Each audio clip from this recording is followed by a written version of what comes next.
Representative Ocasio-Cortez, I would like to inquire about the residential property you acquired on June 15, 2025. You and your partner, Riley Roberts, purchased a sprawling estate valued at $4.2 million in Wesley Heights, which is known as one of the capital's most elite districts. You settled the transaction entirely in cash, bypassing any mortgage and handing over $4.2 million instantly. Deputy FBI Director Dan Bongino's voice resonated throughout the House Ethics Committee chamber, commanding attention without raising his volume. He was not shouting or being theatrical, but rather stating the data with the steady resolve of a veteran officer who knows the suspect is cornered. He hesitated for a moment, allowing the magnitude of that figure to settle in the room. Your annual income as a member of Congress is capped at $174,000. You have served in this legislative body for 6 years now. Even if you had somehow hoarded every single cent, which you certainly did not, your total savings would barely exceed $1 million. Therefore, I am posing a very straightforward query to you regarding the origin of the remaining $3 million. The room fell into a profound silence, a heavy and suffocating quietness that filled the space. Alexandria Ocasio-Cortez remained seated at the testimony table, flanked on both sides by 3 high-priced attorneys in bespoke suits. The irony of the scene was palpable to everyone present in the chamber. The Democratic Socialist representative, who had constructed her public image on opposing the wealthy elite, was now encircled by lawyers whose hourly rates likely exceeded the daily wages of her constituents. It was the 3rd of November 2025, during a private session of the House Ethics Committee held deep within the Capitol's lower levels. Although the proceedings were officially barred to the media and the general public, cameras were rolling to preserve the official record. The room was filled to capacity, with every committee member in attendance and staff members standing along the perimeter. Stenographers were diligently transcribing every spoken syllable, as the anticipation of a major revelation hung in the air. AOC was dressed in a maroon blazer over a black shirt, accessorized with gold hoops and her trademark bright red lipstick. This was the carefully curated look of the working-class representative from the Bronx, a style designed to feel relatable and genuine to the common people. She had successfully transformed that aesthetic into a lucrative brand, resulting in magazine covers, fashion articles, and countless viral moments on social media. However, sitting opposite Dan Bongino, who possessed stacks of binders filled with financial documents, she appeared significantly less self-assured. A distinct tension was visible in her jawline, and her hands clutched the edge of the wooden table tightly. Her eyes darted repeatedly toward her legal counsel, silently pleading for advice that was not being offered. She had assumed this hearing was merely about the controversy surrounding her Met Gala dress from the previous year. She believed they were discussing the "Tax the Rich" gown she had worn, which had effectively provoked conservative critics. That issue felt like ancient history, something easily defended and already exhaustively debated on Twitter. She had absolutely no inkling that she was about to face the results of a 14-month FBI financial inquiry. The investigation revealed that she had amassed a multi-million-dollar fortune by exploiting the working-class base she claimed to champion.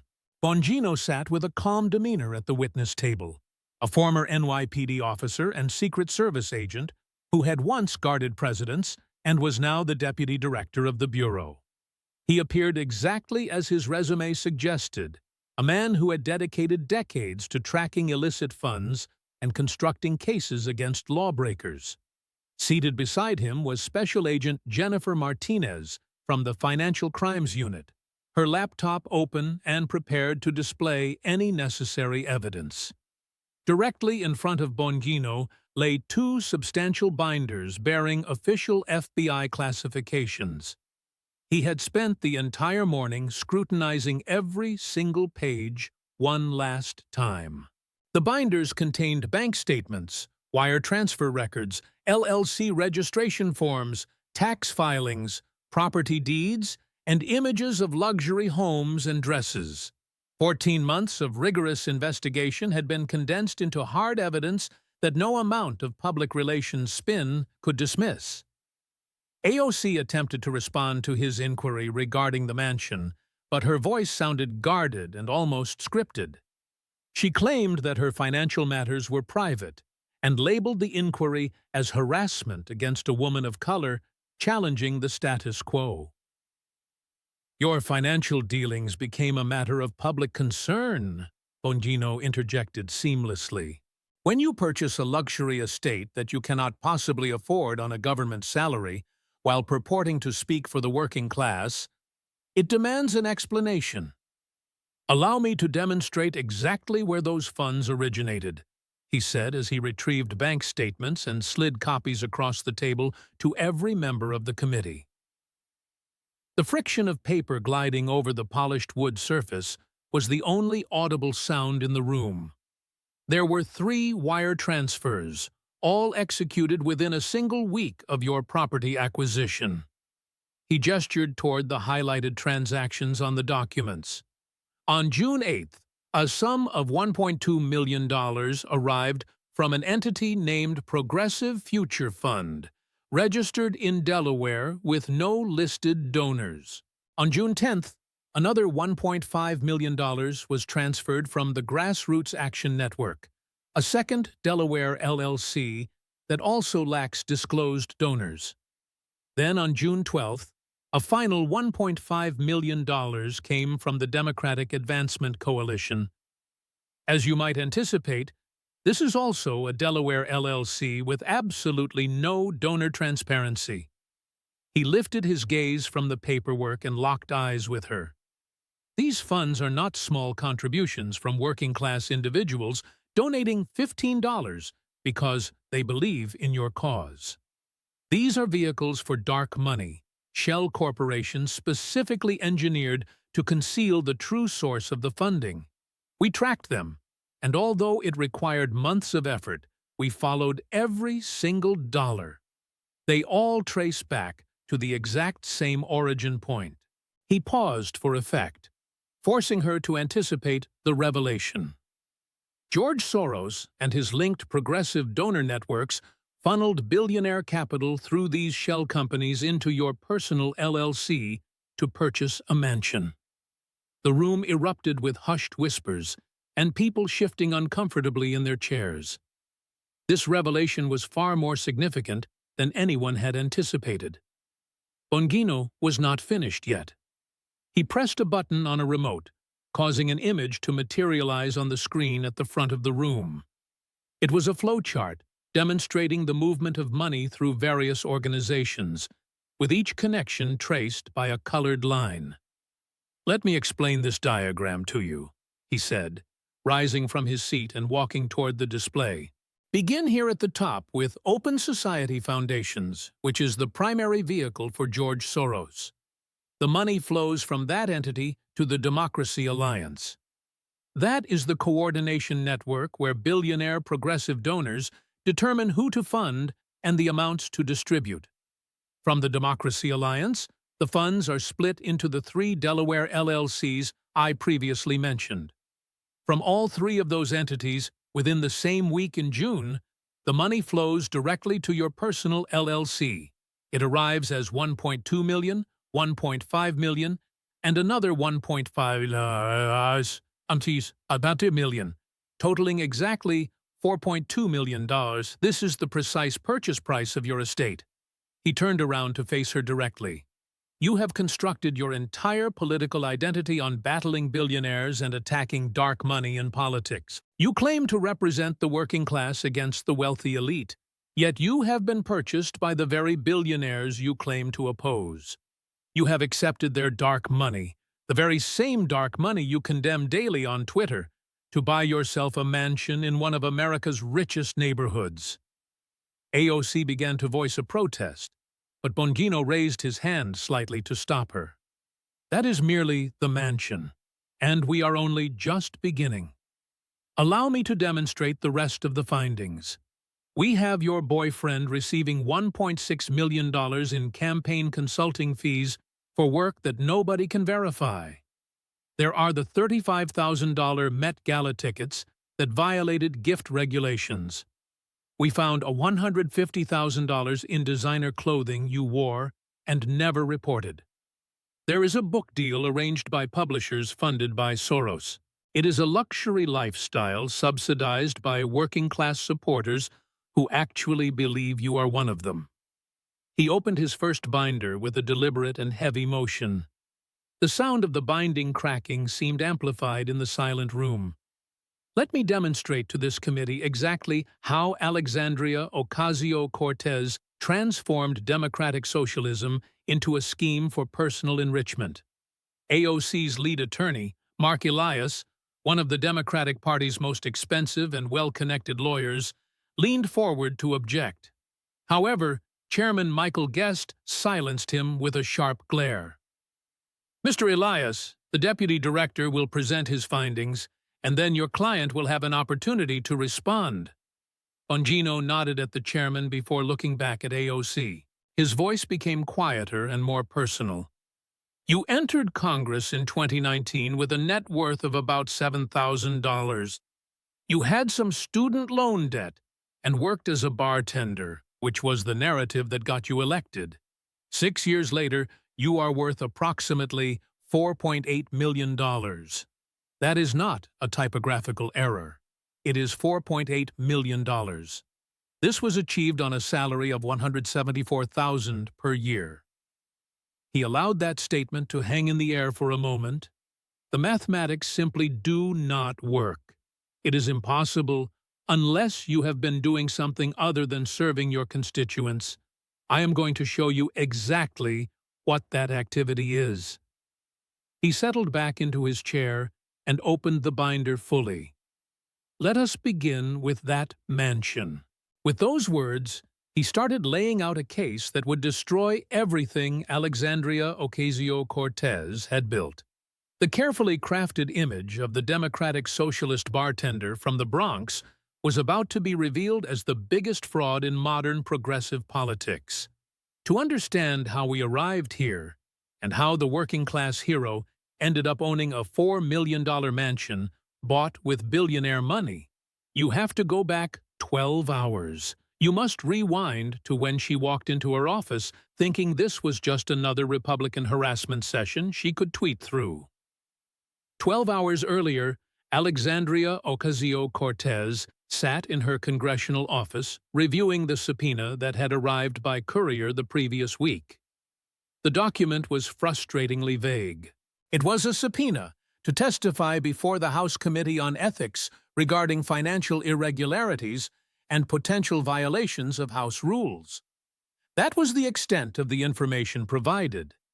There were no details or specifics, just a date, time, and location, along with a warning that failure to appear would result in contempt charges. Her communications director, Saikat Chakrabarti, sat across from her, scrolling through his tablet. He had been with her since the beginning, having recruited her to run through Justice Democrats back in 2017. He managed her shocking primary upset of Joe Crowley and helped build her into a national phenomenon. He looked up from his screen with a dismissive wave of his hand. They are fishing for something. This is about the Met Gala dress from last year. Republicans are still angry about it because the whole "tax the rich" slogan triggered them so badly they cannot let it go. They want to make it seem like some kind of ethics violation. AOC nodded as her thumb scrolled through Twitter on her phone. The mentions were supportive as always, with her army of followers already defending her against a hearing that hadn't even happened yet. We already explained all of that. Aurora loaned me the dress, the ticket was work-related, and the Met Gala raises money for arts education. I disclosed everything that needed disclosing, so this is just more of the same harassment because I am effective. Her phone rang, and Mark Elias joined the conversation. His voice came through the speaker carrying that expensive lawyer confidence that cost $1,500 an hour to access. The subpoena is intentionally vague, which tells me they are on a fishing expedition. It could be the Met Gala, or it could be some campaign finance reporting delays. We have had a few late filings, but nothing remotely criminal. It could be responding to frivolous FEC complaints from right-wing groups. So, how should I approach it? AOC asked. Elias had the answer ready, as he always did. Simple messaging is key. You are a working-class woman of color who threatens the establishment. Every attack on you is proof you are being effective. Republicans are terrified of you because you actually fight for people instead of corporations. This is political persecution disguised as oversight. Stay on that message, and you will be fine.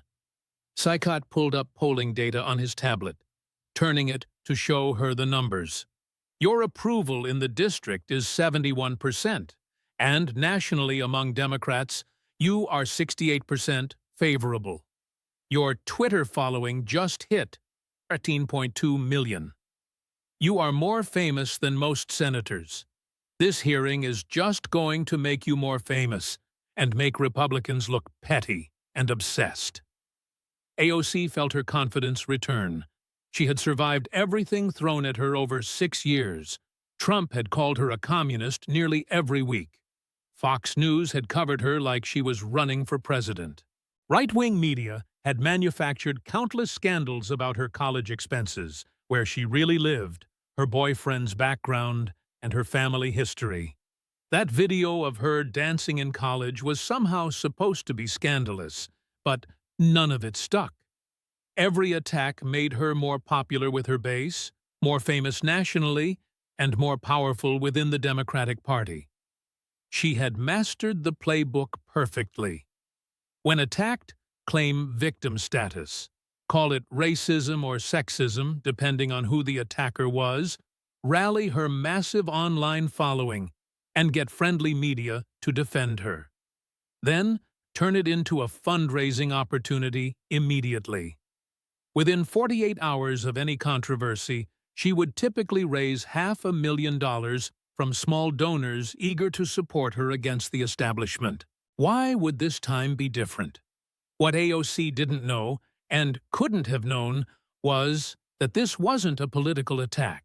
This was an FBI financial crimes investigation. For 14 months, Special Agent Jennifer Martinez and her team had been quietly following money trails. They were subpoenaing bank records from financial institutions, tracing wire transfers through multiple jurisdictions, and examining LLC formation documents filed in Delaware. They were building a case brick by brick, like prosecutors do when they know they only get one shot. They had found something significant. It was something big, something that couldn't be explained away with a viral tweet thread. At that exact moment, 3,000 miles away at FBI headquarters in Quantico, Virginia, Dan Bongino was running through final preparations with his investigative team. The secure conference room walls were covered with printed flowcharts showing money movement between organizations. There were photographs of the mansion she had bought and screenshots of designer gowns at celebrity events. Bank statements with transactions highlighted in yellow were pinned up alongside wire transfer confirmations. A visual representation of systematic financial fraud was spread across every available surface. Bongino was 51 years old and still built like someone who worked out as if he were protecting presidents, even though he spent most days behind a desk now. He had grown up in Queens, not far from where AOC claimed her Bronx roots were, though he had actually lived there, unlike her carefully curated narrative. He had worked some of New York's toughest neighborhoods as an NYPD officer. He had protected President Bush during some of the most dangerous periods after 9/11. He knew what real public service looked like, and he knew a grifter when he saw one. Special Agent Jennifer Martinez stood at a whiteboard covered in timelines and financial calculations. She was 45 and had spent her entire adult life following money. First, she worked at the SEC going after insider traders, then spent 15 years at the FBI's white-collar crime division taking down corrupt executives and politicians. This case was among the most brazen she had ever built. It involved a sitting member of Congress who had enriched herself by millions, while her public image was all about fighting for the poor. "Final walkthrough," Martinez said, clicking through slides on a secure monitor. "We have 14 months of financial investigation that started when the Office of Congressional Ethics flagged unusual deposits to an LLC owned by AOC and her boyfriend, Riley Roberts.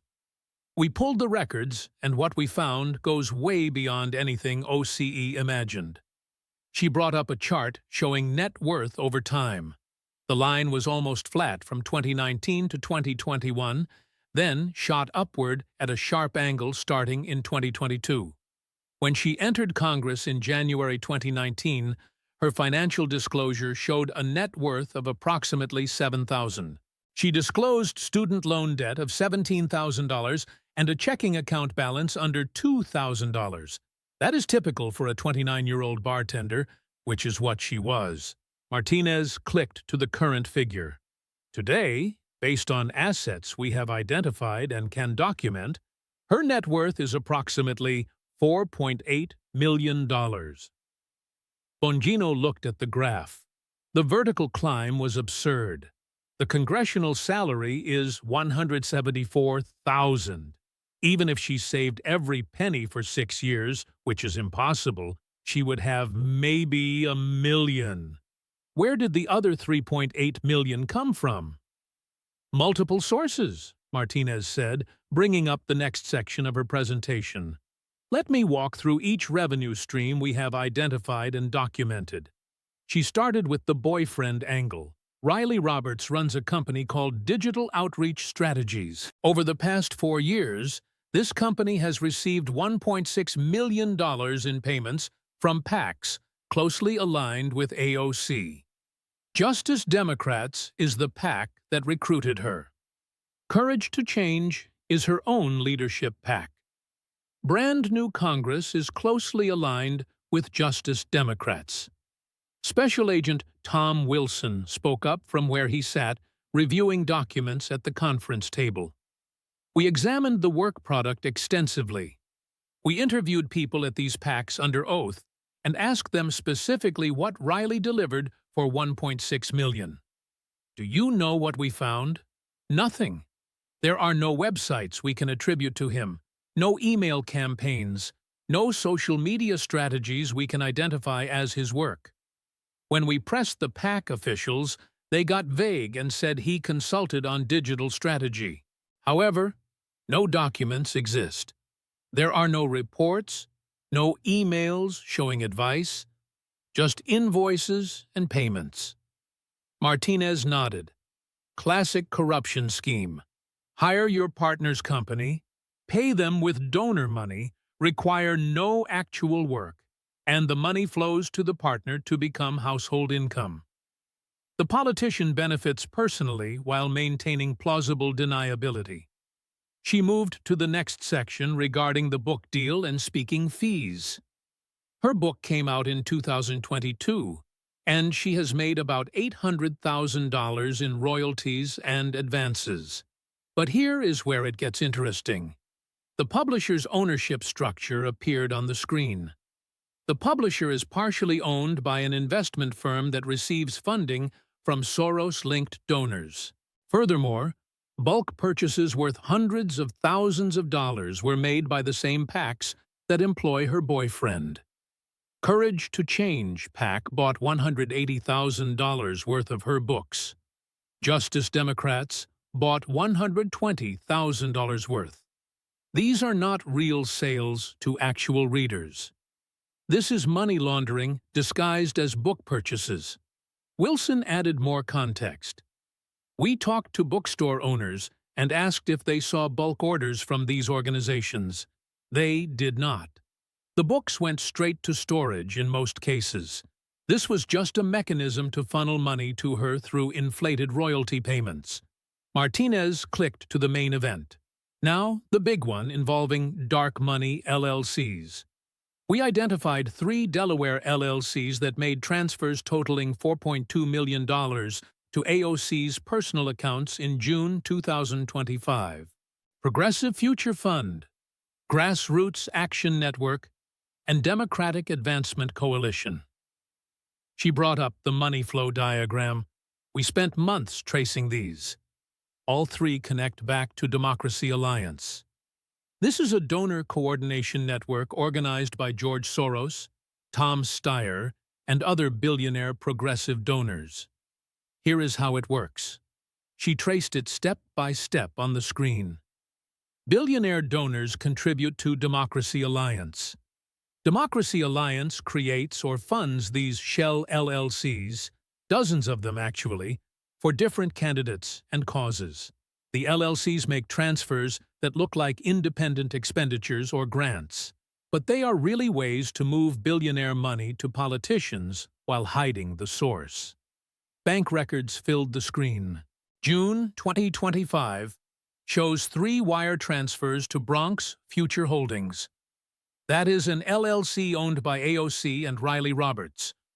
$1.2 million on June 8th, $1.5 million on June 10th, and another $1.5 on June 12th. 1 week later, Bronx Future Holdings purchases a mansion for $4.2 million cash. The timing is perfect because it is exactly what it looks like. Bongino studied the mansion photos, the brick facade, the manicured grounds, and the upscale neighborhood. She is being funded by the exact billionaires she claims to fight. Completely? Martinez confirmed, and it shows in her voting record. We analyzed every vote she has cast on issues important to Soros and Democracy Alliance. Immigration policy shows 100% alignment with their positions.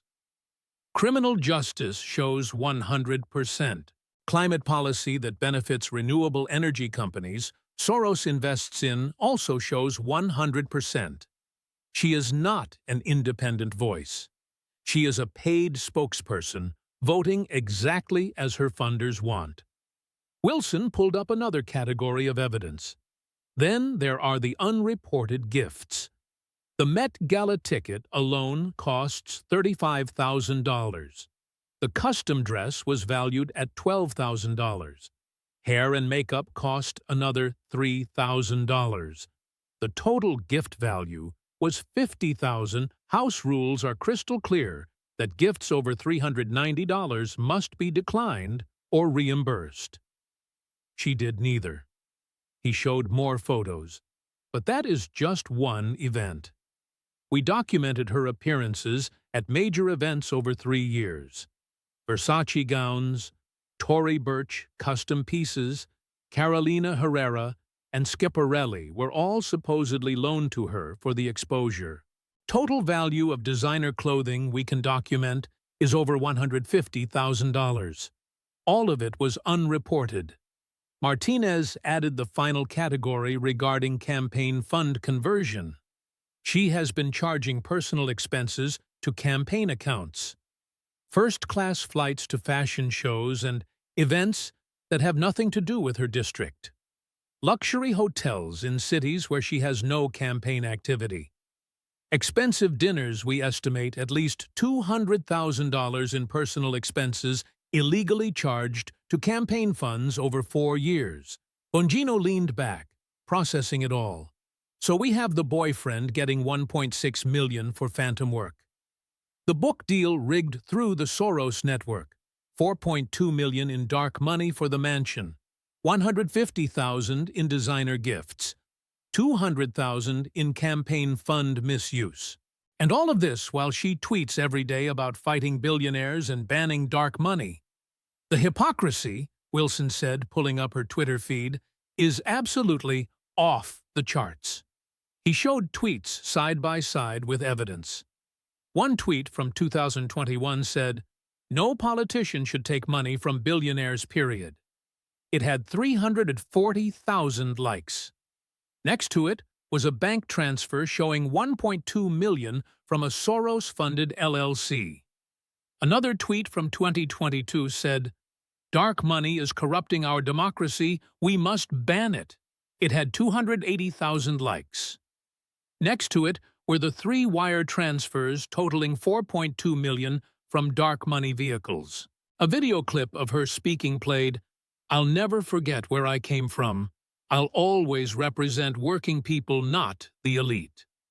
Next to it were photographs of the $4 million mansion in Wesley Heights, one of D.C.'s wealthiest neighborhoods.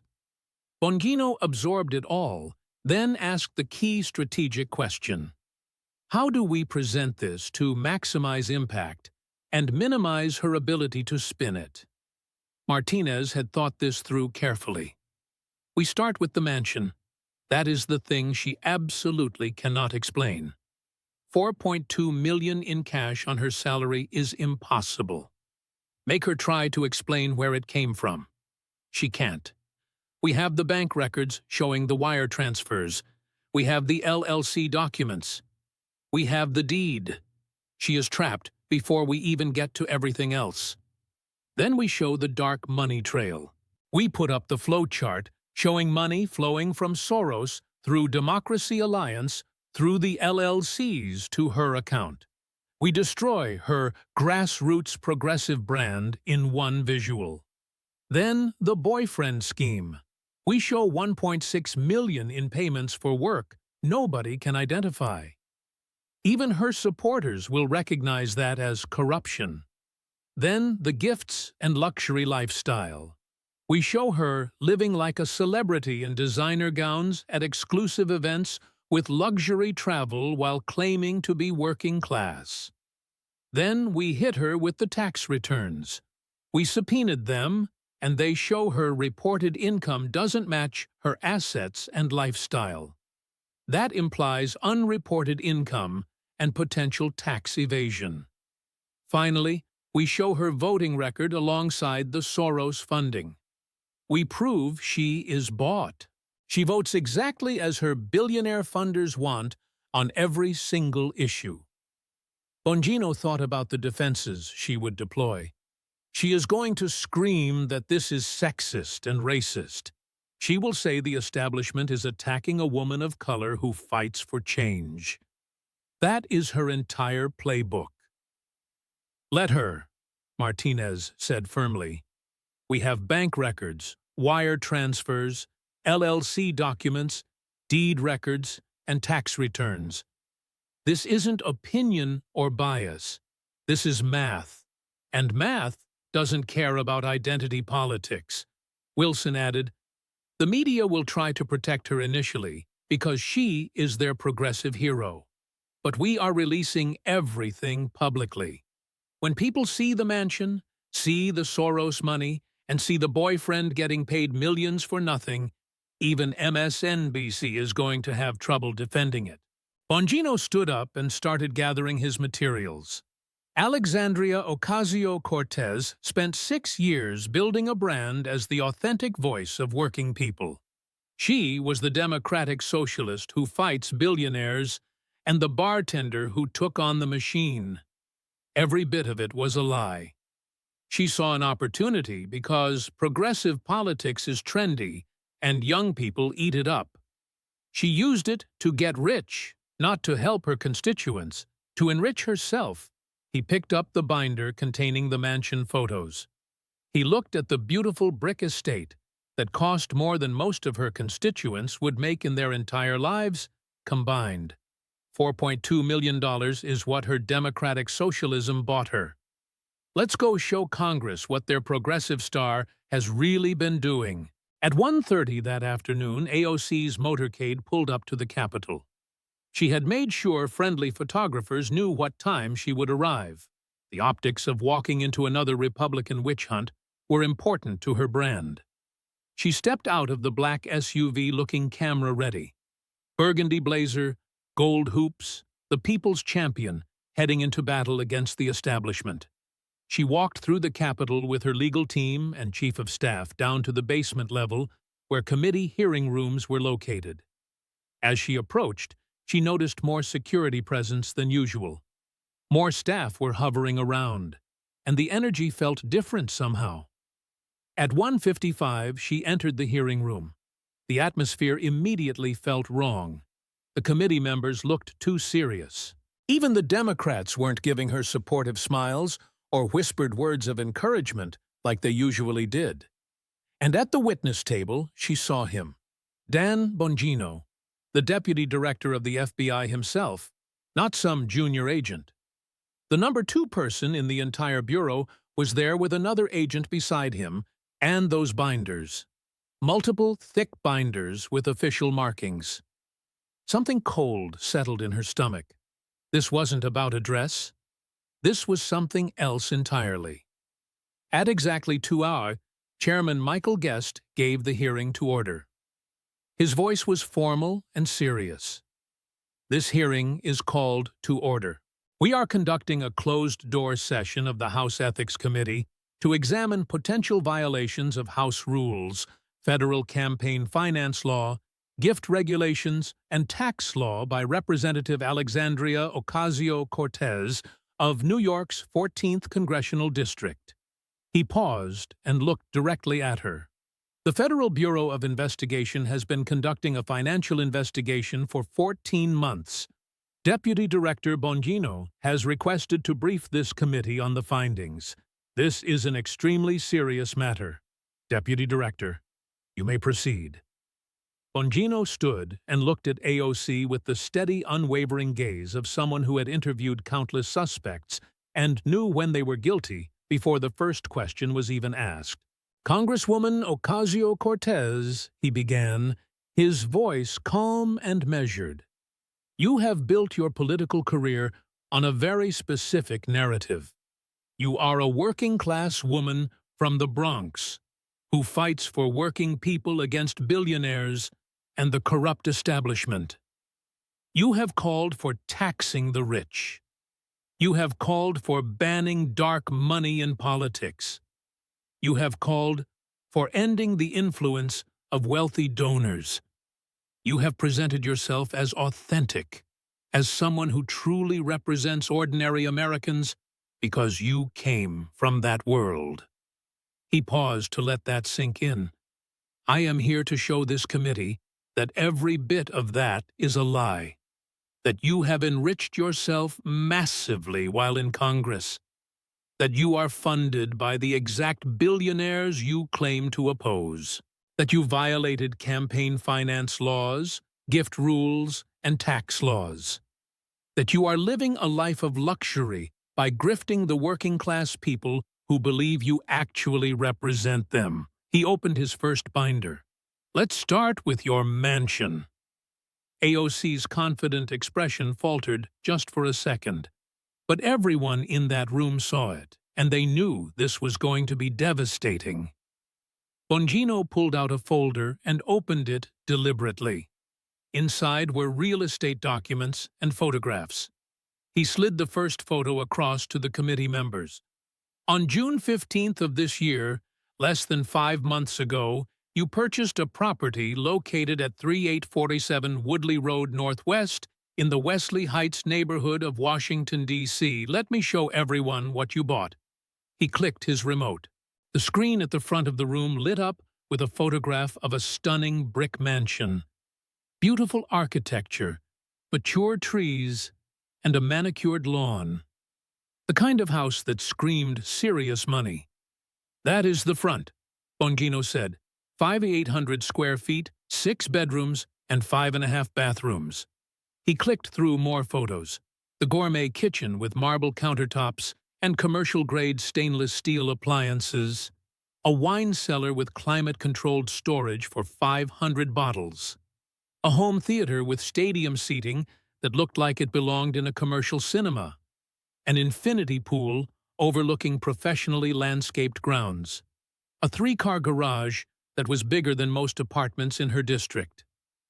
This home, Bongino continued, is located in Wesley Heights. For those unfamiliar with D.C. neighborhoods, Wesley Heights is one of the most exclusive areas in the city. The median home price there is $3.1 million. Your neighbors include Fortune 500 CEOs, senior partners at major law firms, and lobbyists who make more in a year than most Americans will see in a lifetime. This is not a working-class neighborhood, Congresswoman. This is where the wealthy elite live. He let that contrast hang in the air for a moment, then pulled out the purchase documents. The property was purchased by an LLC called Bronx Future Holdings. Interesting name, Bronx Future, for someone buying a mansion in one of D.C.'s richest neighborhoods. The LLC is registered in Delaware, not New York. You and Riley Roberts are listed as the managing members. He looked up at her. The purchase price was $4,200,000. And here is what is remarkable. You paid cash. No mortgage, no financing, no monthly payments. $4.2 million in cash just appeared and bought you this house. Bongino flipped to another page. Now, your congressional salary is $174,000 per year. You have been in Congress since January 2019. That is 6 years and 10 months. Your total congressional salary over that entire time is approximately $160,000. He did the math out loud slowly.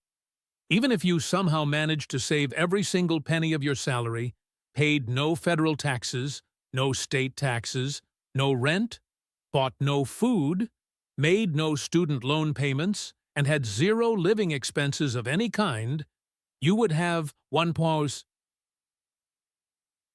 million. You bought a house for $4.2 million. That leaves $3.04 million completely unaccounted for. He closed the folder and looked directly at her. So I am asking you a simple question. Where did that $3 million come from? Silence. AOC looked at her lawyers. Mark Elias leaned over and whispered something. She nodded slightly but didn't speak. Bongino waited and let the silence stretch out. 10 seconds, 15, then 20.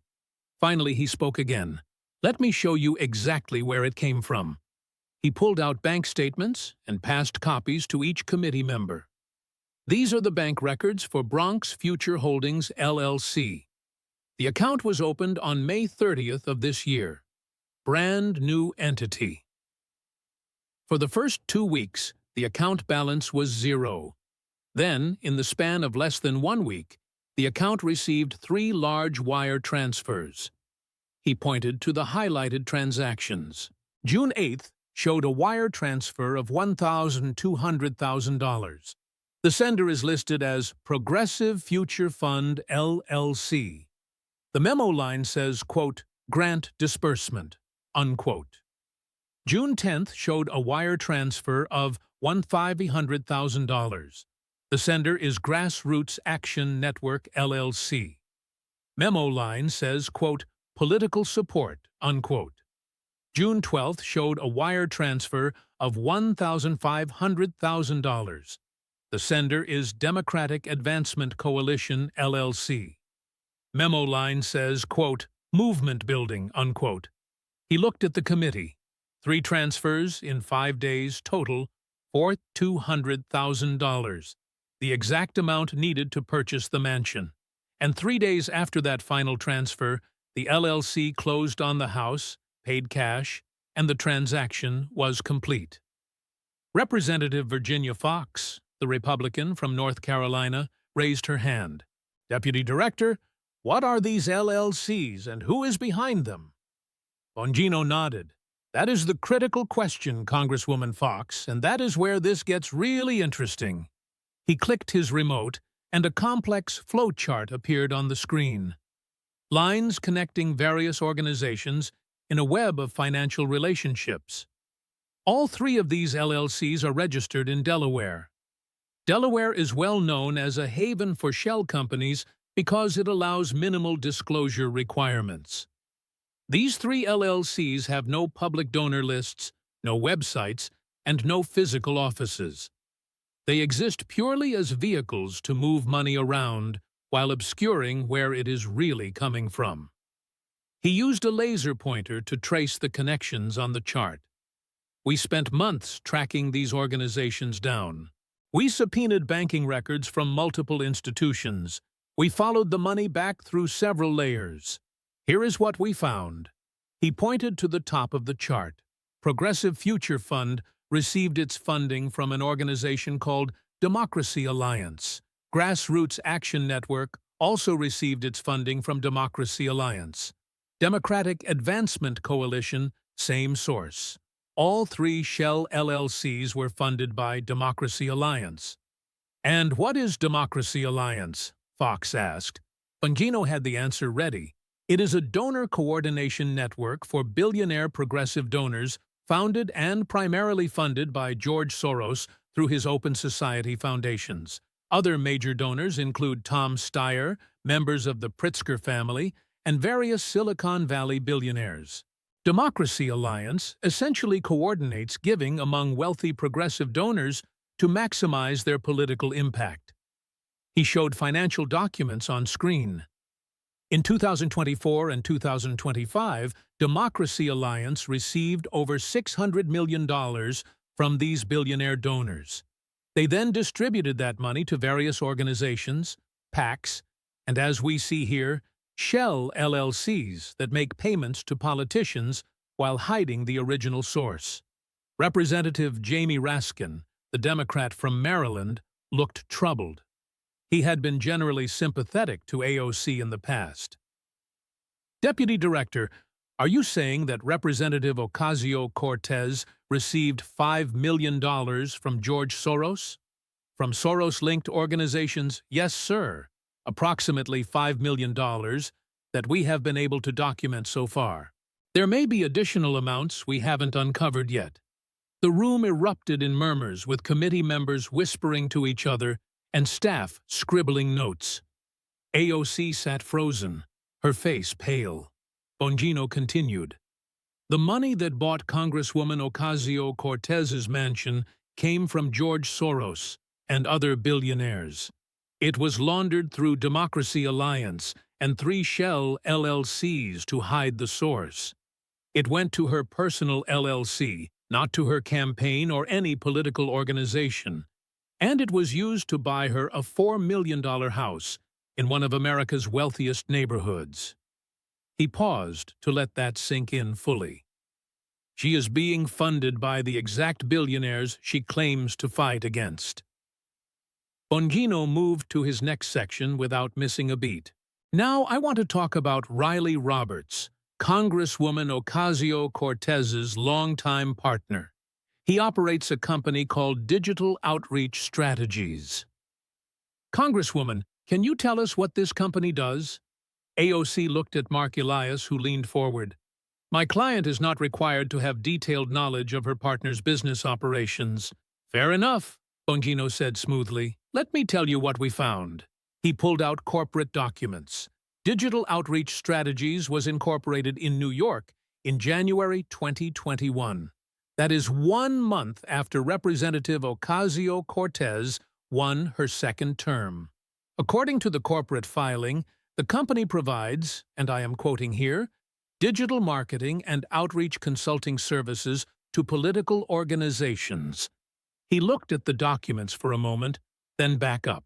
We examined this company's operations very thoroughly.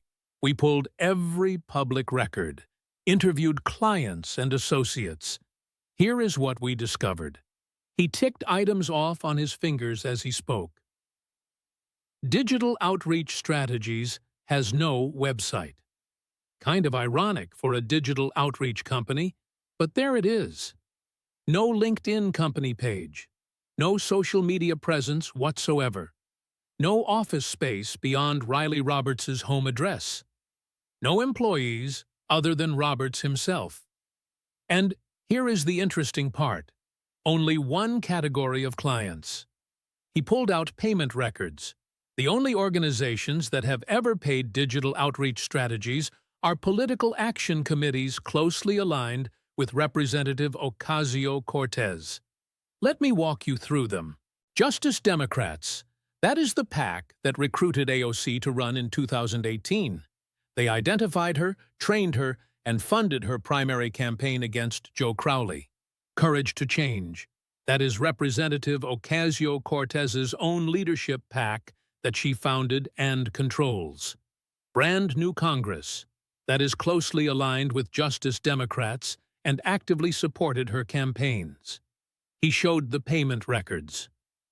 Over the past 4 years, Riley Roberts' company has received significant payments from these three PACs. In 2021, Justice Democrats paid him $180,000. Brand New Congress paid another $120,000. The following year, the amounts increased. Justice Democrats paid $240,000. Courage to Change paid $180,000. In 2023, Courage to Change paid $310,000, and Justice Democrats added another $190,000. Then last year, 2024, Courage to Change paid $380,000, and Justice Democrats contributed $200,000 more. He paused and did the math out loud. Total over 4 years is $1,600,000. He let that number hang there. $1.6 million paid to the boyfriend of a sitting member of Congress by PACs she is intimately connected to. So naturally we asked, what did he do to earn that money? Special Agent Martinez spoke up from her seat. We interviewed officials from all three PACs under oath. We asked them specifically to describe what Riley Roberts delivered for $1.6 million. She pulled out deposition transcripts. Timothy O'Malley, Executive Director of Justice Democrats. We asked him what digital outreach strategies produced. He said, quote, "We hired them for strategic consulting on digital campaigns. I don't recall specific deliverables.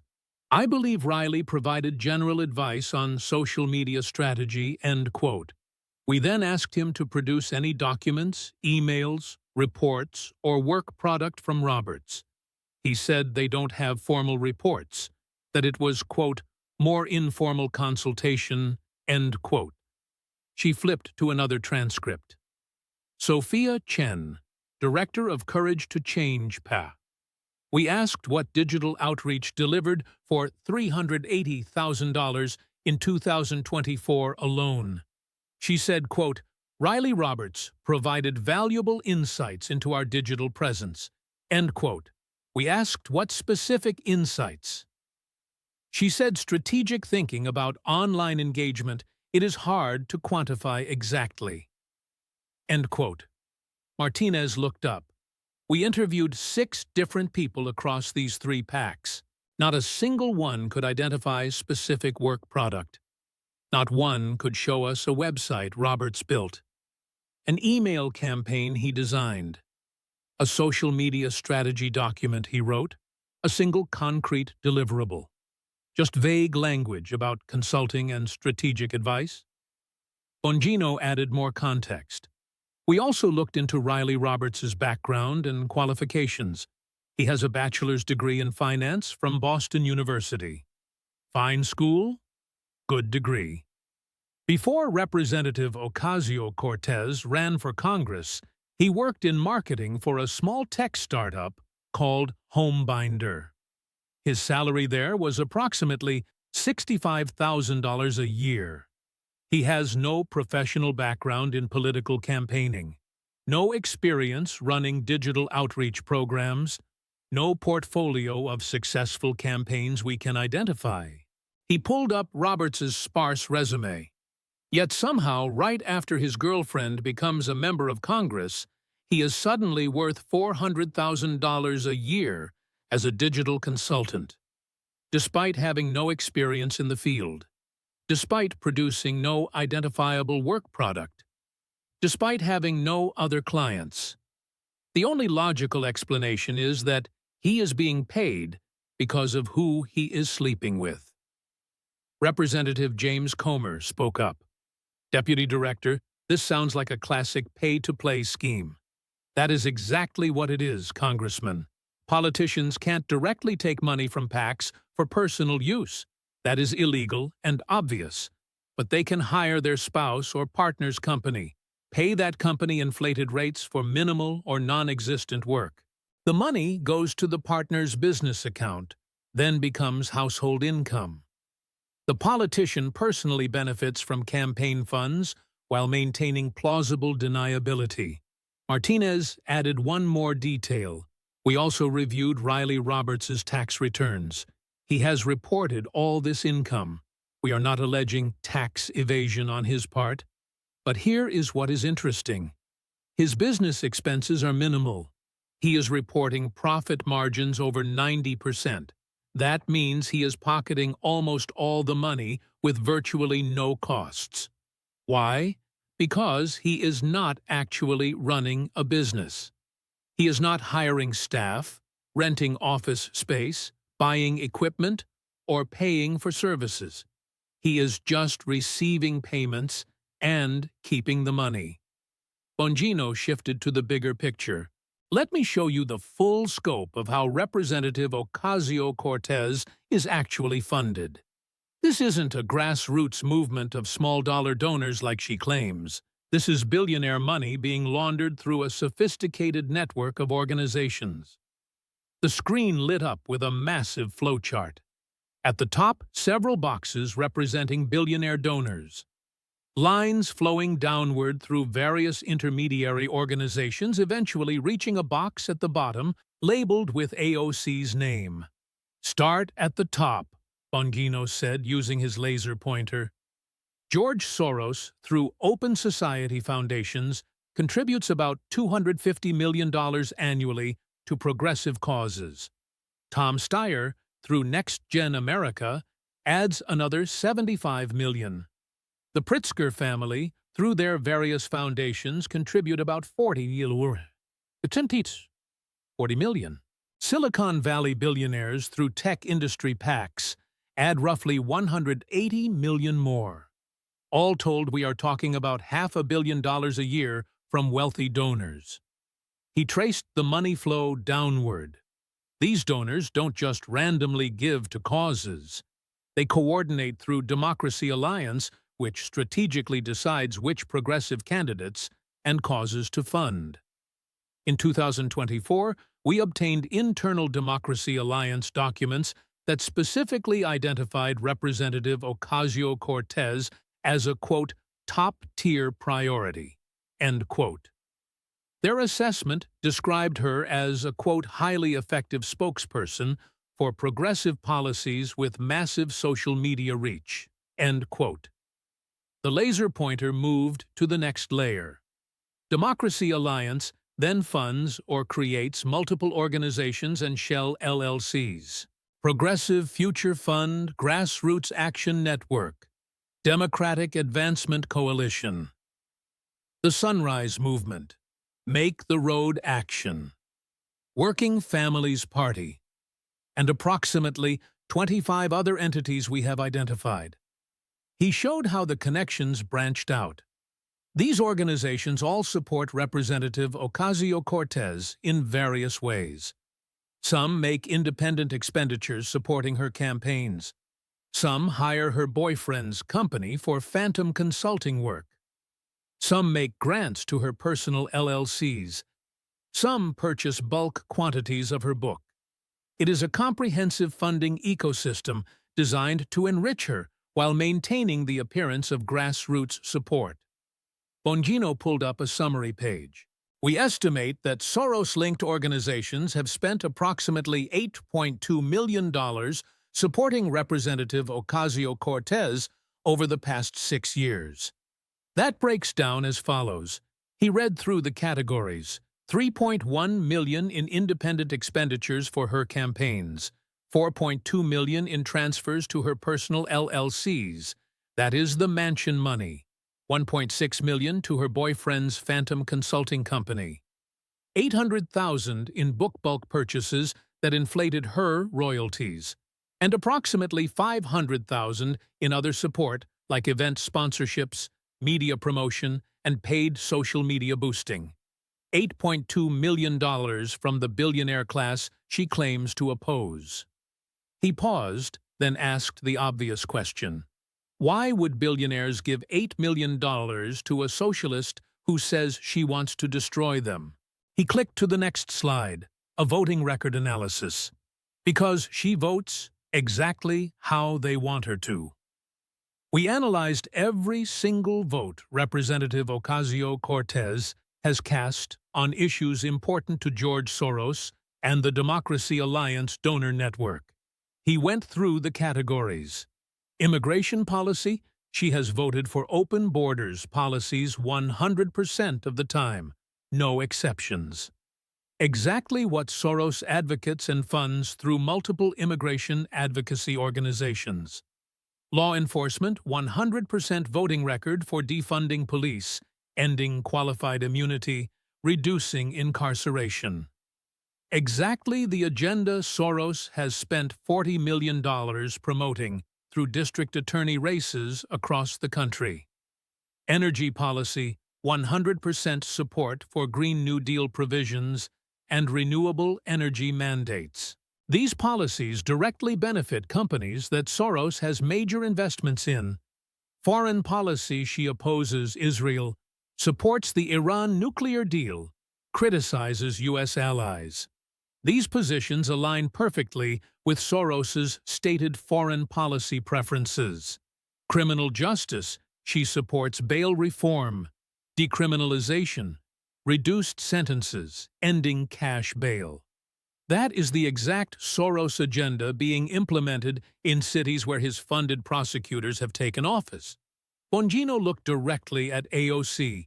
You are not an independent, progressive voice fighting against billionaires. You are a paid spokesperson for George Soros's political agenda. He gives you millions of dollars. You vote exactly as he wants on every single issue.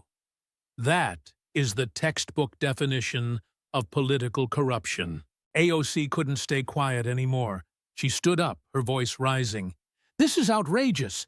I vote for progressive policies because I believe in them, not because someone paid me. Then why do you take their money? Bongino cut her off, his voice sharp. You have spent your entire career attacking billionaires and dark money, but you have taken $8.2 million from exactly that source. You have tweeted about it. He pulled up her Twitter feed on the screen. One specific tweet enlarged. Here it is from April 2021. You wrote, and I quote, "No politician should take money from billionaires. It compromises their integrity." End quote. That tweet got 340,000 likes from people who believed you meant it. 2 months after you posted that tweet, you received $500,000 from a Soros-funded LLC. The hypocrisy is absolutely staggering. Bongino moved to his next section. Let's talk about the incident that first drew public attention. The 2024 Met Gala you attended, wearing a custom white dress with "Tax the Rich" written across the back in large red letters. Do you remember that? Of course I remember, AOC said. It was a powerful political statement about wealth inequality. It was a $12,000 custom dress, Bongino interrupted and warned, to an event where tickets cost $35,000 each. Let me show you the actual numbers. Financial documents appeared on screen. The dress was custom-made by designer Aurora James of Brother Vellies. According to our investigation, which included interviews with people in the fashion industry familiar with custom work, the cost was approximately $12,000. The Met Gala ticket price is publicly known at $35,000 per seat. You also had professional hair and makeup done for the event, which cost $3,000. Total value of what you received that night was $50,000. He pulled out the House Ethics Manual. House rules are explicit and unambiguous. Members may not accept gifts worth more than $390 in any calendar year from any single source. Gifts exceeding that amount must either be declined or the value must be reimbursed to the donor within a specified time period. You claimed the dress was, quote, loaned, end quote, and that the ticket was, quote, work-related, end quote, because the Met Gala benefits arts education. Is that still your position? Mark Elias jumped in. The event was legitimately work-related.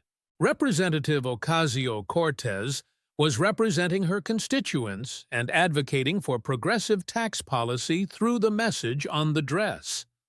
At a celebrity fashion gala, Bongino said flatly, where celebrities and billionaires pay $35,000 to attend a party. That is congressional work? Attending a fashion industry fundraiser for an art museum? He pulled out the relevant section of the ethics rules and read from it. The House Ethics Manual is clear. Events must have a direct connection to official duties. Quote, social events that are primarily entertainment in nature do not qualify as official duties even if they involve notable persons or causes. End quote. Attending a fashion industry gala is not an official duty. This was a personal, social event. The ticket was a gift. The dress was a gift. Total value $50,000. That is a massive ethics violation. Bongino clicked to his next exhibit. But here is where it gets even more interesting.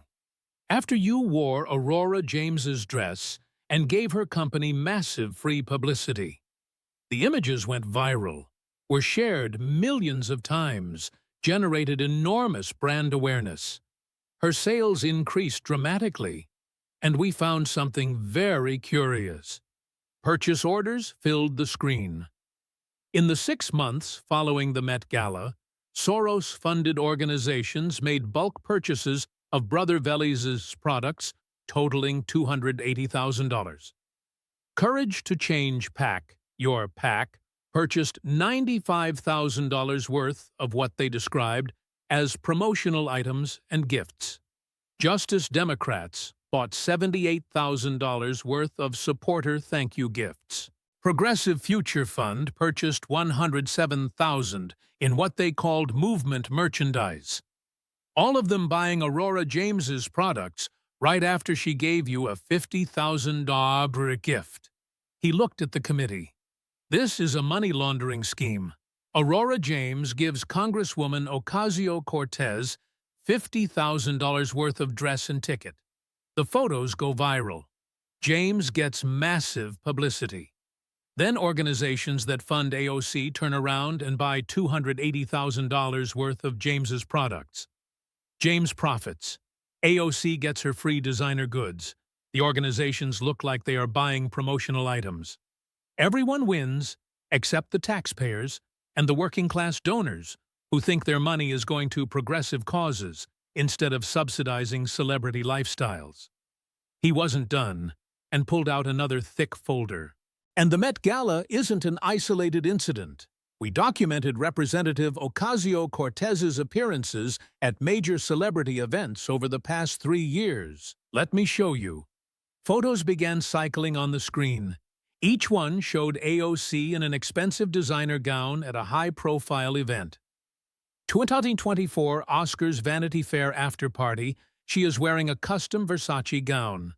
We consulted with fashion industry experts who estimated the value at $8,000, supposedly loaned for the exposure. 2024 CFDA Fashion Awards. Custom Tory Burch Ensemble, estimated value $6,100. Also loaned. 2025 Met Gala, she attended again. Custom Schiaparelli dress, estimated value $15,000. Loaned. 2025 Time 100 Gala Custom Carolina Herrera gown, estimated value $7,000. Loaned. The photos kept coming event after event, designer gown after designer gown. We have documented multiple other red carpet events and high-profile appearances. Total estimated value of designer clothing she has worn over 3 years is $152,000. He let that number sink in. That is more than the average American household makes in 3 years. In designer clothes, all supposedly loaned for exposure. But house rules don't have an exception for loans or for exposure. If you receive something of value, whether it is given as a gift, loaned to you, or provided in exchange for publicity, it must be reported. And the value must be reimbursed if it exceeds the 300 threshold. Representative Ocasio-Cortez has reported none of these. Zero. That is $152,000 in unreported gifts. Each one is a separate ethics violation. Representative Susan Wild, the ranking Democrat, looked genuinely pained. Deputy Director, is it possible that Representative Ocasio-Cortez simply didn't understand the reporting requirements? Bongino shook his head. She understood, Congresswoman Wild. Every member takes mandatory ethics training when they enter Congress. The rules about gifts are covered extensively. They are clear and straightforward. She chose not to follow them because she wanted to live like a celebrity and attend exclusive events without the ethics disclosure that would expose the lifestyle she is actually living. Bongino moved to his final evidentiary section. We subpoenaed Representative Ocasio-Cortez's tax returns for the years 2019 through 2024. They tell a very interesting story. Tax documents appeared on screen with sensitive personal information redacted, but the key financial figures clearly visible. In 2019, her first year in Congress, she reported adjusted gross income of $174,000. That is just her congressional salary. Her tax return showed total savings at the end of the year of $4,000. In 2020, adjusted gross income was $181,000. Salary plus some small speaking fees. Year-end savings reported as $8,000. In 2021, adjusted gross income jumped to $298,000. Salary plus her book advance. Year-end savings $35,000. In 2022, adjusted gross income $412,000. Salary plus book royalties and more speaking fees. Year-end savings $127,000. In 2023, adjusted gross income $389,000.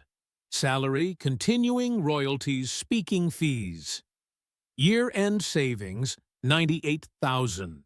In 2024, adjusted gross income $134,000.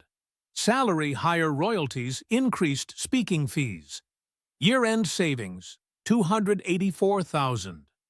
Bongino did the math out loud, slowly and clearly. Total reported income over 6 years, $288,000 after federal taxes and state taxes, and remember, she is in a high tax bracket that leaves approximately $1.3 million net income. If she was extremely frugal and managed to save 50% of her net income, which would be extraordinarily difficult in expensive areas like New York City and Washington, D.C., she would have approximately $650,000 in savings. He looked up at the committee. But she owns a $4.2 million mansion. She has spent an estimated $150,000 on luxury goods over 3 years. She has traveled extensively with first-class flights and luxury hotels. She lives in an expensive apartment in D.C. The numbers simply do not add up. The lifestyle exceeds the income by a massive margin. He closed the tax folder. There are only 2 possible explanations for this discrepancy. 1, she has significant unreported income that should have been taxed but wasn't. That would be tax evasion, a federal crime. 2, the money for the mansion and luxury lifestyle came from sources that were disguised as something else, like payments to her boyfriend's fake consulting company or grants to her personal LLC that should have been reported as income but weren't. That would be money laundering, also a federal crime. Either way, she has violated federal law. For his final presentation, Bongino compiled AOC's own words against her documented actions. I want to end by showing the committee the disconnect between what Representative Ocasio-Cortez says publicly and what she actually does privately. The screen split in half. On the left side, her tweets and video statements. On the right side, evidence of her actions. The first pairing appeared. On the left, a tweet from 2021. No politician should take money from billionaires, period. The tweet showed $340,000 likes. On the right, a bank transfer document showing $1.2 million from a Soros-funded LLC deposited to her account. Next pairing. Left side tweet from 2022. Dark money is corrupting our democracy. We must ban it. 280,000 likes. Right side, the 3 wire transfers from Delaware, dark money LLCs totaling $4.2 million. Next, left side tweet from 2023. Tax the rich, they don't need multiple homes while working. People can't afford rent. 520,000 likes. Right side, a photo of her $4.2 million mansion in Wesley Heights. Next, left side video clip of her speaking at a rally. I'll never forget where I came from. I'll always fight for working people, not the wealthy elite. Right side photo of her at the Met Gala in the $12,000 dress at a $35,000 per ticket event. Next, left side tweet, billionaires shouldn't exist, no one needs that much wealth. Right side, a calculation showing her net worth increase from $7,000 to $4.8 million in 6 years. Bongino let the images speak for themselves for a long moment. The room was completely silent. Even the stenographer had stopped typing, just watching the screen. Finally, Bongino spoke. His voice was quiet, but it carried. Representative Ocasio-Cortez has built her entire brand on authenticity, on being a working-class woman who genuinely understands struggle and fights for working people against wealthy elites who don't care about them. Every single bit of that is a lie. He clicked off the screen. She has enriched herself massively using her position. She lives in luxury. She is funded by billionaires. She is exactly what she claims to oppose. He closed all his binders and stacked them neatly. That is not just hypocrisy. That is fraud. She has defrauded the supporters who give her money, thinking she is one of them. She has defrauded the voters who think she represents their interests. And she has violated multiple federal laws doing it. He looked at Chairman Guest. That concludes my presentation. The hearing room was utterly silent. 4 hours of evidence. Bank records showing wire transfers from Soros-linked organizations. Photos of a mansion she couldn't possibly afford. Payment records showing her boyfriend received $1.6 million for phantom work. Designer clothes worth more than most people's annual salary. Tax returns that didn't match her assets. Her own tweets condemning the exact behavior she was engaging in. It was overwhelming, undeniable, and devastating.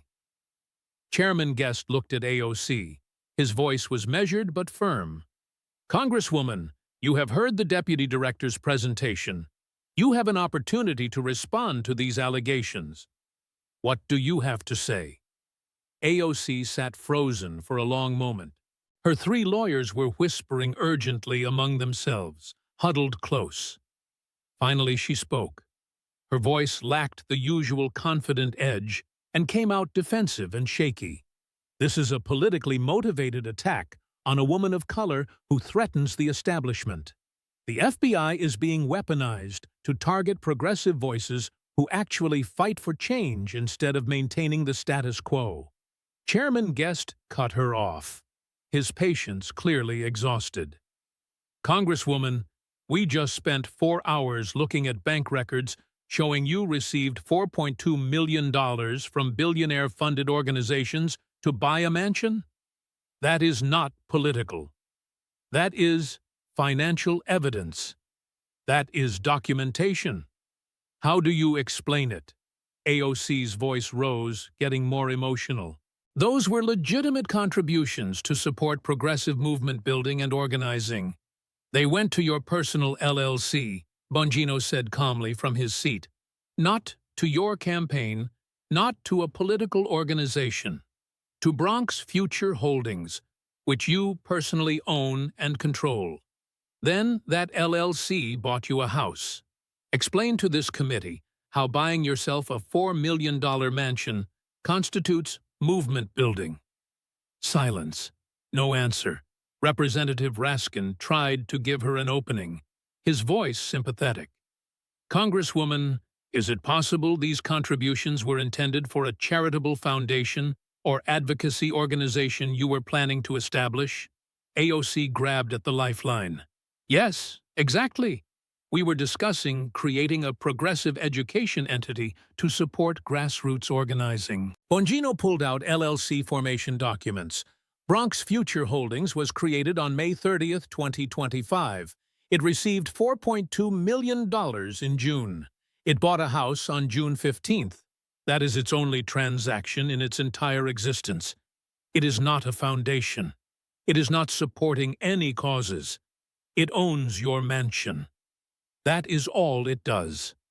That is its sole purpose, to hold title to your personal residence. AOC looked trapped. Her voice got sharper, more desperate. I don't have to justify my personal finances to a committee that is clearly engaged in political persecution. Yes, you do, Chairman Guest said firmly, cutting through her protest. You are a member of Congress. You are subject to House ethics rules, financial disclosure laws, gift regulations, and campaign finance laws like every other member. And the evidence suggests you have violated all of them extensively. You need to answer the deputy director's questions. Mark Elias finally spoke up, his expensive lawyer voice filling the room. Chairman, my client has cooperated with this hearing for 4 hours, but we are now approaching issues that could implicate her Fifth Amendment rights against self-incrimination. The room erupted with multiple people speaking at once. The implications of taking the Fifth were devastating, and everyone knew it. Bongino held up his hand, waiting for quiet. When the room settled, he spoke. Let me ask specific yes or no questions. Congresswoman, did you receive $4.2 million from organizations funded by George Soros? Elias responded immediately. My client declines to answer on advice of counsel. Did you use that money to purchase a personal mansion for yourself? Declines to answer. Did your boyfriend Riley Roberts receive $1.6 million from PACs you are associated with for work? He didn't actually perform? Declines to answer. Did you accept approximately $50,000 in gifts for the Met Gala without reporting them as required by House rules? Declines to answer. Did you fail to report $152,000 in designer clothing gifts over 3 years? Declines to answer. Bongino sat back and looked at the committee members. She is declining to answer because answering truthfully would incriminate her. Because the evidence is overwhelming, and she can't explain it without admitting to criminal conduct. AOC's composure finally shattered completely. Tears welled up in her eyes. Her voice shook with emotion. You are destroying me because I fight for people. Because I challenge power. Because I am a woman of color who dares to stand up to the establishment. This is what they always do to women who... Representative Comer interrupted, his voice quiet, but cutting through her emotion. Congresswoman, we are not attacking you because you are a woman. We are investigating you because you bought a $4 million mansion you mathematically cannot afford on a congressional salary. And the FBI traced the money back to George Soros. That is not sexism. That is a financial crimes investigation following evidence of corruption. The fight seemed to drain out of her. She slumped in her chair, mascara starting to run. The carefully maintained image crumbling in real time. Chairman Guest looked grim. He had clearly hoped this wouldn't be as bad as the FBI briefing had suggested, but the evidence was even more damning presented in full. Based on the evidence presented today, this committee will now vote on the following measures. He read from a prepared statement. 1. Immediate referral to the Department of Justice for investigation and potential prosecution of campaign finance violations, gift rule violations, tax evasion, wire fraud, and conspiracy. 2. Immediate referral to the Internal Revenue Service for investigation of unreported income and potential tax evasion. 3. Immediate removal of Representative Ocasio-Cortez from all committee assignments pending the outcome of these investigations. 4. Recommendation that the full House of Representatives consider expulsion proceedings. 5. Referral to the Federal Election Commission for violations of campaign finance law. He looked directly at AOC. His voice was almost sad. Congresswoman, you are hereby suspended from all committee duties effective immediately. You are strongly advised to retain experienced criminal defense counsel. This hearing is adjourned. The gavel came down. The sound echoed in the silent room as committee members filed out, some looking shell-shocked, others grim. AOC sat at the witness table completely still. Her lawyers packed up their materials in silence, already mentally calculating their fees for the criminal trial that was coming. Her chief of staff stood off to the side, phone already buzzing with press inquiries. Within an hour, the leaks started. AOC under FBI investigation for financial crimes. Mansion purchase traced to Soros money. Boyfriend received $1.6 million in no-show consulting. Progressive Congresswoman takes Fifth Amendment on financial questions. By evening, it was the only story in political media, and the photos spread everywhere. The $4.2 million mansion with its pool and wine cellar side by side with the photo of her at the Met Gala in the Tax the Rich dress. The contrast was absolutely devastating. You couldn't look at those two images together and not see the hypocrisy. Even progressive media outlets that had championed her for years struggled to defend it. The evidence was too strong, the hypocrisy too blatant, and the amounts too large to explain away. The Democratic Socialist bartender from the Bronx had become a multimillionaire living in a mansion in one of America's wealthiest neighborhoods. And she had done it by taking millions from the billionaires she claimed to fight, while her working-class supporters sent her $15 donations, thinking she was one of them. Everyone could see it now. The whole beautiful lie exposed in bank records and photographs. The wheels of justice moved quickly once they started turning. Within 48 hours of the hearing, the FBI formally referred the case to the Department of Justice.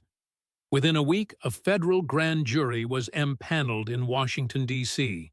The evidence was so strong that prosecutors moved with unusual speed.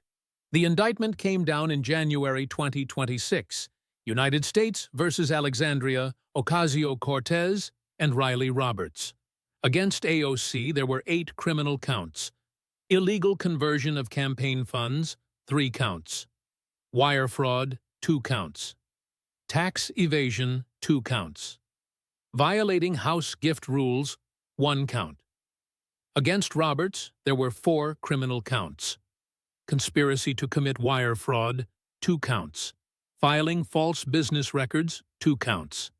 The trial began in April 2026 in Federal District Court in Washington. Much of the evidence from the Ethics Committee hearing became public. The photos of the mansion, the wire transfers from Soros-linked shell companies, the boyfriend's company that produced no actual work, the designer clothes worth more than middle-class annual salaries, the tax returns that mathematically didn't support the lifestyle, her own tweets condemning the exact behavior she was engaging in. AOC's defense team tried everything. They argued the LLC transfers were legitimate political donations, But prosecutors showed the money went to personal accounts for a personal house purchase. They argued Riley's consulting work was real, but prosecutors showed no one could describe what he actually did and no work product existed. They argued the gifts were loans or work-related, but ethics experts testified the rules were unambiguous and violations were obvious. They tried to make it about her identity, but the judge shut that down, ruling the evidence spoke to actions, not identity. The jury deliberated for 3 days. When they filed back into the courtroom, the tension was palpable. Guilty on 7 of 8 counts for Alexandria Ocasio-Cortez. Hung jury on 1 tax evasion count that prosecutors said they wouldn't retry. Guilty on all 4 counts for Riley Roberts. Sentencing came in August 2026. Federal Judge Amit Mehta, an Obama appointee known for being fair and thoughtful, showed no sympathy in his remarks from the bench. Ms. Ocasio-Cortez, you built your political career on a foundation of fighting for the working class against wealthy elites. You presented yourself as authentic, as someone who understood struggle, as a champion of ordinary people against powerful interests who exploit them. Your supporters believed you. They gave you their money, their trust, and their hopes. It was all a lie. You used that carefully constructed image to enrich yourself beyond anything your constituents will ever see. You took millions from the billionaires you claimed to oppose. You lived in luxury, while the people you claimed to represent struggled to pay rent. You wore designer clothes worth more than many of your constituents make in a year to exclusive events while tweeting about fighting inequality. You violated your oath of office. You violated House ethics rules. You violated campaign finance laws. You violated tax laws. And perhaps most egregiously, you violated the trust of working people who believed you were one of them. I sentence you to 6 years in federal prison to be followed by 3 years of supervised release. You will pay restitution of $4.2 million, the amount of the mansion purchase. You will pay additional fines of $500,000, and you will be permanently barred from holding federal office. Mr. Roberts, you enabled and profited from this scheme. I sentence you to 3 years in federal prison. The mansion was seized by the federal government the next day, auctioned off 3 months later. Proceeds went to a victims' compensation fund. The House of Representatives didn't wait for the conviction. 3 weeks after the explosive hearing, they voted on expulsion. The final tally was 376 to 41. Only the most progressive members voted against it. And even they looked uncomfortable doing so, knowing the evidence. Her district held a special election. A moderate Democrat won easily, running on a campaign of restoring trust and integrity to representation. The political fallout rippled through progressive politics. The squad fractured. Rashida issued a statement saying she felt betrayed and deceived. Ayanna Pressley said she had been misled about who AOC really was. Even Bernie Sanders, who had endorsed and campaigned with AOC, repeatedly issued a carefully worded statement. If these allegations are proven true, this represents a fundamental betrayal of progressive values and the working people we fight for. George Soros's network scrambled to create distance. Democracy Alliance issued statements claiming they had no knowledge their funds were being used for personal enrichment. The 3 shell LLCs were quietly dissolved. Several executives resigned without explanation. Progressive media that had lionized AOC for years struggled with how wrong they had been. Some outlets ran introspective pieces asking how they had missed the corruption. Others just moved on to new heroes, quietly deleting old articles praising her authenticity. AOC entered federal prison in October 2026. FCI Coleman in Florida. Medium security women's facility. Inmate number 67893018. She is still there with good behavior, eligible for release in 2032 at age 43. Her Twitter account with 13 million followers went dormant. Her Instagram, where she had posted videos from her kitchen advocating for the Green New Deal, was deleted. The influencer congresswoman ceased to exist. Riley Roberts served 28 months before being released. He moved back to Boston and got a job in marketing, making $55,000 a year. He refuses all interview requests. The mansion in Wesley Heights was purchased by a tech CEO for $4.5 million. He had no idea about its history until reporters called asking for comment. The lesson echoed through American politics. You can advocate for democratic socialism. You can fight for higher taxes on the wealthy. You can push for policies that help working people. But you cannot personally enrich yourself massively while doing it. You cannot take millions from billionaires while claiming to oppose them. You cannot live in a mansion while representing people who struggle with rent. You cannot wear designer clothes worth more than your constituents' annual income while positioning yourself as one of them. Eventually, someone will check the bank records. Eventually, someone like Dan Bongino will trace the wire transfers. Eventually, the math will stop adding up. Alexandria Ocasio-Cortez thought her brand was bulletproof. She thought her victim narrative and identity would shield her from accountability. She thought crying oppression would deflect any investigation. She was catastrophically wrong.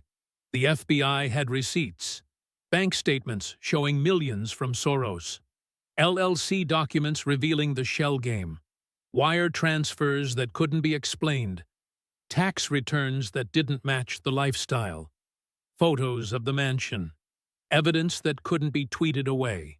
She had spent 6 years building a brand as the authentic voice of working people, the bartender who became a congresswoman to fight the system, the democratic socialist who would change everything. All of it was a lie. She was a grifter, a champagne socialist, someone who recognized that progressive politics was trendy and lucrative and used it to get rich while her supporters stayed poor. The $4.2 million mansion proved it. That is what her version of democratic socialism bought, not for her constituents, but for herself. When the FBI followed the money back to Soros, back to the billionaires she claimed to fight, back to the dark money networks she had condemned hundreds of times on Twitter, the entire fabricated image collapsed. She went to prison not because she was a woman of color, not because she challenged the establishment, not because of political persecution. She went to prison because she committed crimes, because she took millions in corrupt payments disguised as contributions, because she violated federal laws, because the evidence was overwhelming. The jury convicted her in 3 days. The judge sentenced her without hesitation. And the champagne socialist became inmate 67893-019. That is what happens when you use progressive politics as a personal enrichment scheme. The bank records eventually tell the truth, and no amount of Twitter followers or crying victim can change mathematics. Alexandria Ocasio-Cortez learned that in federal prison, from magazine covers and Met Galas to an 8x10 cell, from a $4 million mansion to a government-issued jumpsuit, from democratic socialist icon to convicted felon.